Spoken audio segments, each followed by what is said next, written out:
కాంగ్రెస్ ప్రభుత్వం ఎన్నికల వేళలో హామీ ఇచ్చిన ఆటో కార్మికులకు 12,000 ఇస్తా అని చెప్పిన కాంగ్రెస్ ప్రభుత్వం నేడు వాళ్ళకి మొండి చేయి చూపిందంటూ కూడా ఇప్పటికే ఆటో కార్మికులు ధర్నా చేపట్టారు. ప్రధానంగా ఈరోజు హైదరాబాద్లోని ఖైరతాబాద్ ఆర్టీఓ ఆఫీస్లో ఇప్పటికే ఆటో కార్మికులు కూడా ఉదయం సమయంలో ధర్నా నిర్వహించారు. వారికి ఏదైతే వేతనం వాళ్ళకి 12,000 ఇస్తా అన్న, సంవత్సరానికి 12,000 ఇస్తా అన్న డబ్బులు చెల్లించాలి. మరి అలాగే డిస్టిక్ నుండి వచ్చే ఆటోలు కూడా హైదరాబాద్ సిటీలో నడవద్దంటూ కూడా వాళ్ళు తెలియజేశారు. ఎందుకంటే వీళ్ళు సిటీ ఆటోకి పర్మిట్ తీసుకుంటారు, అది డిస్టిక్ వచ్చిన ఆటోలకు పర్మిట్ ఉండదు. కాబట్టి ఇప్పటికే దానిపైన కూడా అధికారులు చర్యలు తీసుకోవాలని కూడా డిమాండ్ చేస్తున్నారు. ఏదేమైనప్పుడు కూడా రాష్ట్ర ప్రభుత్వం త్వరితగతిన ఇలాంటి సమస్యలపైన చర్యలు తీసుకోవాలి. అటు ట్రాఫిక్ చలన్ల మూత కూడా ఇప్పటికే ఆటో కార్మికులపైన అదనంగా భారం పడుతుంది. అటు ఒక దిక్కు ఈఎంఐ, ఇటు దిక్కు చలన్ల మూత కూడా ఉంటుందని కూడా వాళ్ళు తెలియజేశారు.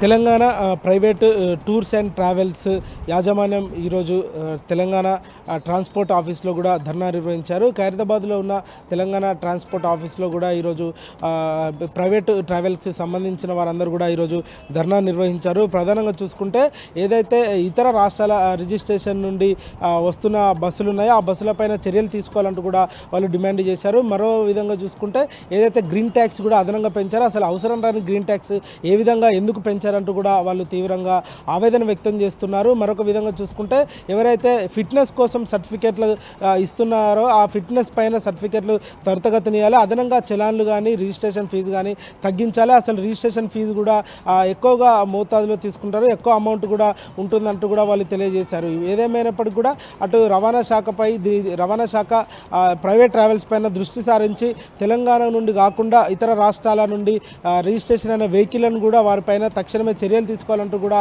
వాళ్ళు డిమాండ్ చేశారు.